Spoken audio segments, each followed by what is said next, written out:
Ang susunod na programa ay rated PG. Ito ay nangangailangan ng patnubay at gabay ng magulang para sa mga batang manonood. Dumating na ang pinaka-hinihintay ng lahat, ang pagising ni Lolo Pepe at Dax dahil sila lang ang may hawak ng katotohanan na si Zoe ang totoong tumulak kay Lolo Pepe.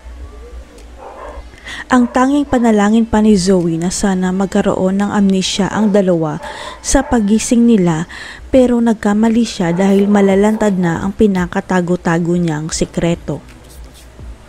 Sa wakas, malalantad na rin ang pagpapanggap ni Zoe na inosente siya dahil si Lolo Pepe mismo ang magbubunyag na siya ang totoong tumulak sa kanya sa bangin. Ang buong akala pa ng mga tanyag, si Moira ang totoong tumulak sa papa nila sa tulay. Pero nang sinabi ni Dax na hindi si Moira ang tumulak, biglang gumuho ang mundo nila. Sapagkat ang dahilan pala kaya takot na takot si Lolo Pepe nang makita niya si Zoe. Dahil siya pala ang totoong nagpahamak kay Lolo Pepe at hindi ang kriminal na si Moira.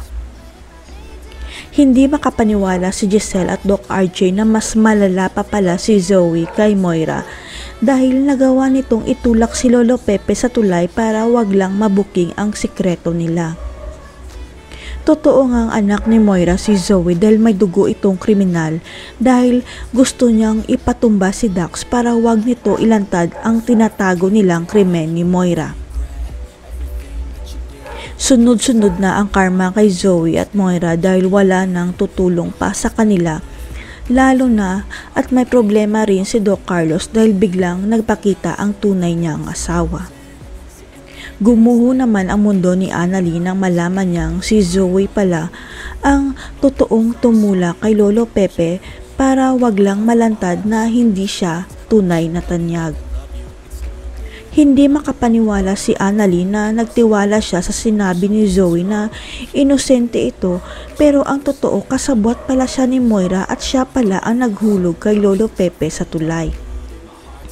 Hinding-hindi mapapatawad ni Annalyn si Zoe dahil nagsinungaling ito sa kanya at nagpapanggap pa siya na inosente para lang wag siya makulong katulad ni Moira.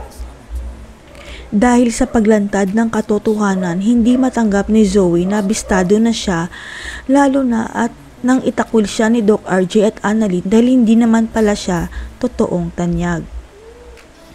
Kaya naisipan ni Zoe na wakasan na lang ang buhay niya para matapos na ang lahat ng paghihirap niya, kaya magugulat na lang ang lahat nang makita nila si Zoe na wala ng buhay. Magwawakas na kaya ang kasamaan ni Zoe dahil mawawala na siya sa mundo? Si Moira kaya ang susunod dahil hindi niya matanggap ang pagkawala ng anak niyang si Zoe? Abangan.